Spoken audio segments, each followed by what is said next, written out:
Amen.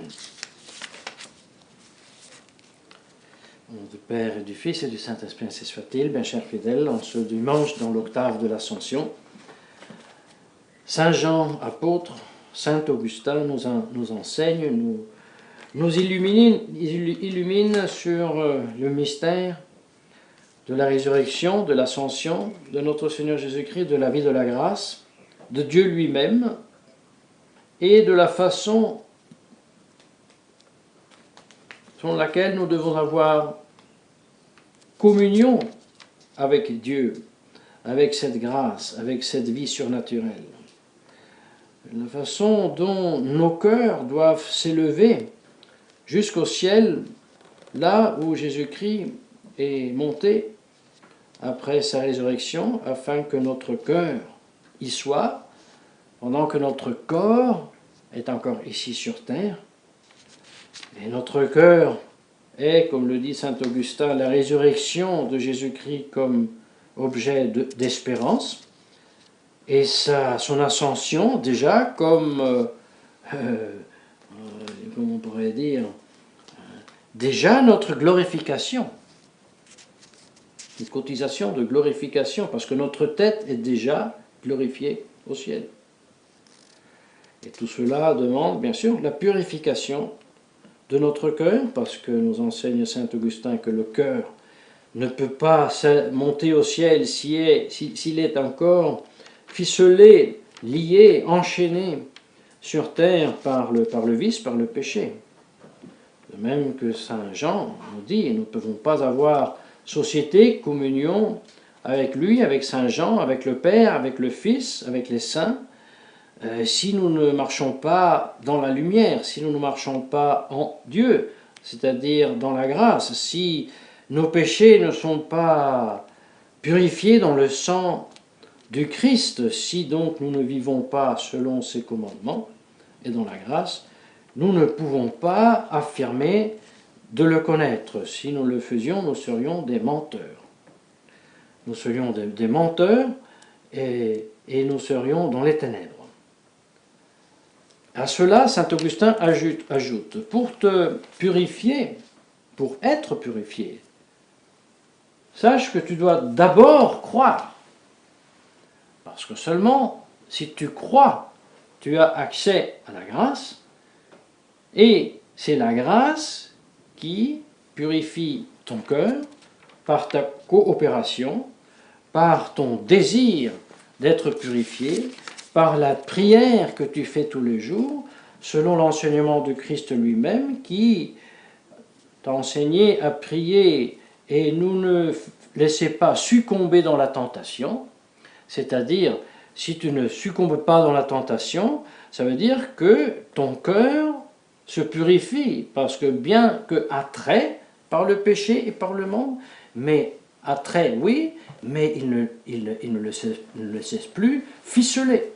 Il ne laisse plus enchaîner par la terre, par le péché, mais il s'élève comme le feu qui est chaud, qui est sec et qui par cela monte. Ainsi ton cœur, purifié du péché, monte vers Dieu, peut monter au ciel comme Jésus-Christ est monté au ciel. Voilà, nous enseigne donc saint Augustin et saint Jean, apôtre. Et nous faisons une considération sur tout cela, bien chers fidèles. Nous disons, si marcher dans la lumière, c'est vaincre le péché, c'est vaincre les vices, c'est vaincre l'orgueil, l'avarice, la luxure, tous les vices capitaux. Si marcher dans la lumière, être en communion avec les saints, c'est désirer le ciel à tel point que le cœur est déjà au ciel, que par la grâce, les chaînes du péché sont brisées. Et comme nous dit saint Augustin, nous puissions chanter avec David, qui dans le psaume chante « Toi, ô Dieu, tu as brisé les chaînes qui me lient à la terre, qui me lient au péché ». Nous devons dire, si nous le voulons et nous le souhaitons tant pour nous-mêmes, combien nous devons le souhaiter aussi pour notre prochain.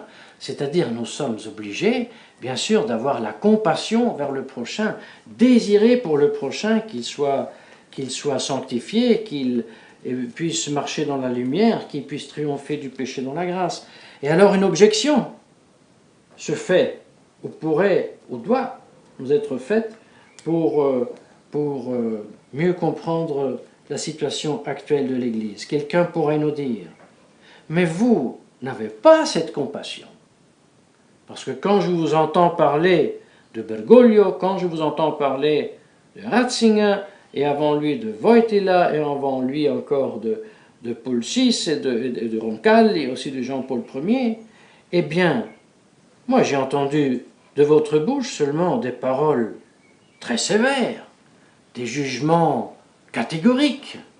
Vous les avez pratiquement condamnés.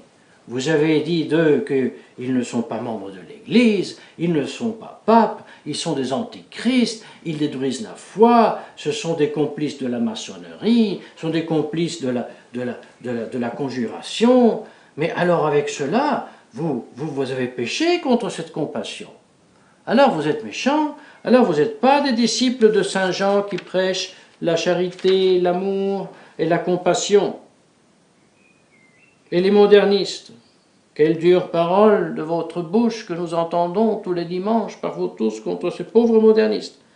Ne devriez-vous pas plutôt avoir la compassion avec les modernistes comme vous devez avoir la compassion avec les pécheurs dans l'Église, tel pauvre pécheur que de dimanche en dimanche vient dans l'Église et qui fait tant de mal à se libérer de son vice parce qu'il est alcoolisé, parce qu'il vit avec une femme, parce qu'il est kleptomane, et au lieu d'avoir donc la compassion avec lui dimanche par dimanche, l'encourageant, vous devrez faire la même chose avec les modernistes, les aimer, les suivre, leur parler du bon Dieu, de la vérité, afin qu'ils se convertissent. Et c'est une objection qui pèse, lourde. Quoi dire pour répondre à cette vraie objection? Eh bien, mes chers fidèles, pour répondre de façon exhaustive à cette objection, nous pouvons mettre en avant, tout d'abord, que bien sûr, le manque de charité peut y être en tout, clair.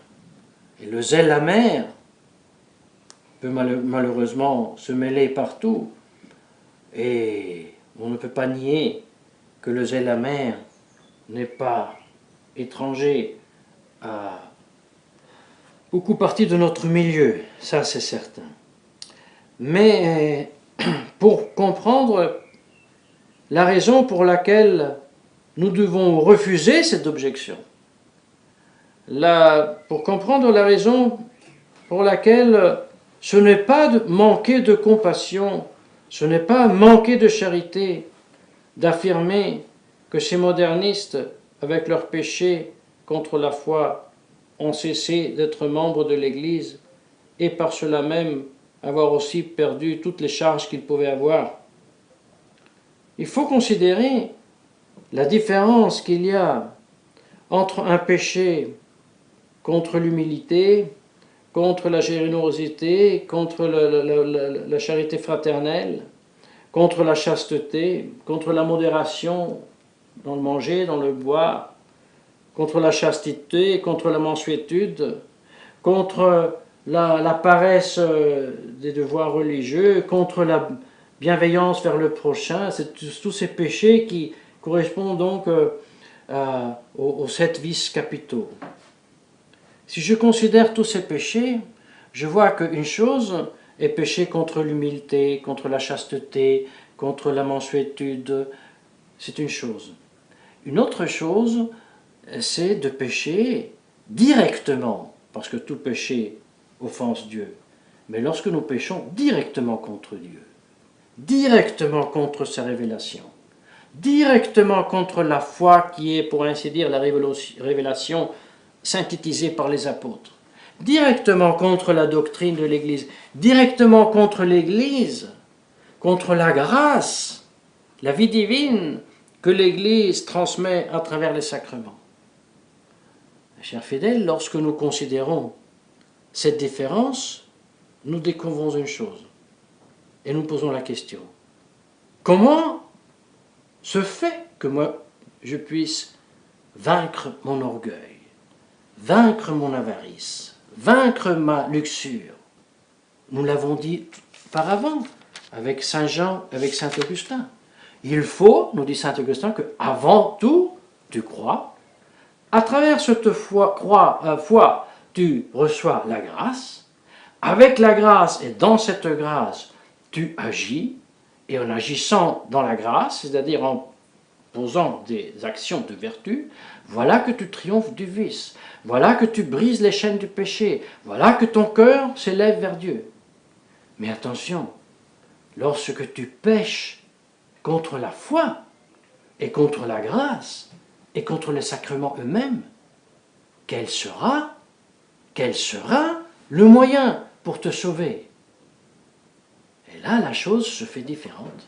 Parce que lorsque je pêche dans l'Église contre la foi, et je fais un acte unique dans tous les péchés qui peuvent se commettre, pour ainsi dire, dans l'Église. Parce que bien sûr, l'Église, Jésus-Christ est venu sur le monde, il s'est fait homme, il est mort, il est ressuscité, il a fait l'Église pour les pécheurs. C'est clair que l'Église n'est pas le club des saints, mais c'est les pécheurs qui, dans l'Église, par la grâce, doivent être sanctifiés. Mais justement, voilà pourquoi l'Église enseigne que lorsque on pêche contre la foi, publiquement, eh bien, on s'exclut de l'Église. Et lorsqu'on s'exclut de l'Église, on s'exclut des moyens de sanctification. Et voilà pourquoi le péché contre la foi est un péché tout spécifique et qui est tellement grave parce qu'il est une auto-exclusion du corps mystique de l'Église. Et comme Jésus-Christ n'était pas tendre avec les pharisiens qui, en le voyant le Messie, en le reconnaissant le Messie, en même temps par haine, par envie, par jalousie, par orgueil, niaient sa divinité. Et Jésus-Christ savait qu'il n'y a qu'un seul moyen, c'était pratiquement la violence, comme il a employé lorsqu'il a chassé les vendeurs du temple. Ainsi, l'Église, le dernier saint pape, Saint Pie X, nous ordonne d'arracher le masque de la face de moderniste. Et mes chers frères, par contre, si nous comparaison cette attitude avec la nouvelle attitude que ceux qui, une fois baisé l'anneau de Monsignor Lefebvre, qui traitent le pécheur public contre la foi comme le pauvre pécheur habitudinaire dans les bancs de l'Église, ils ne font pas de la compassion.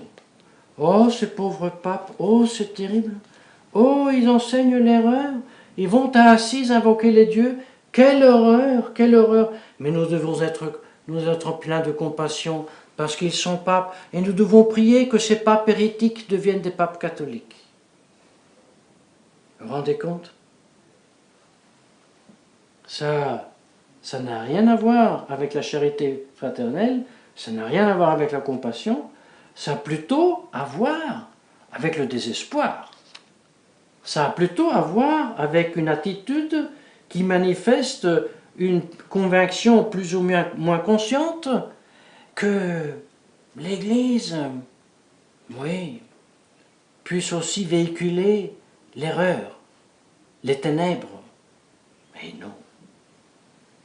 Et voilà pourquoi nous devons refuser cette objection, premièrement, et en refusant cette objection, nous ammonir nous-mêmes que si nous dormons, si nous ne ravivons tous les jours par la prière et par la sacrifice et la pénitence, dans le devoir d'État, dans son accomplissement, si nous ne ravivons pas en nous cette grâce qui est le Christ ressuscité, objet de notre espérance, le Christ monté au ciel, l'objet de notre déjà glorification, le Saint-Esprit dans nos cœurs reçu dans le baptême, dans la confirmation, pour qu'il puisse agir et sanctifier nos âmes, nous risquions nous aussi de nous assoupir, de devenir des traditionnalistes d'habitude. Ouais, mais il me suffit que la messe soit faite en latin et que ce soit bien fait et que puis ce qu'ils pensent les curés, ils se disputent, il est pape, il n'est pas pape, il fait oui mais ça c'est des histoires du curé. Moi je veux voir ma messe, je veux voir parce que mes enfants il faut qu'ils voient une belle messe. Ah ça serait terrible cela, mes chers fidèles, parce que ça serait un court-circuit mental de conscience d'appartenir ou ne pas à l'Église, gare à nous. Donc la très sainte Vierge Marie veuille obtenir et nous intercéder pour cette grâce, afin que cette grâce même soit en nous, vive et active, au nom du Père et du Fils, Saint-Esprit, ainsi soit-il.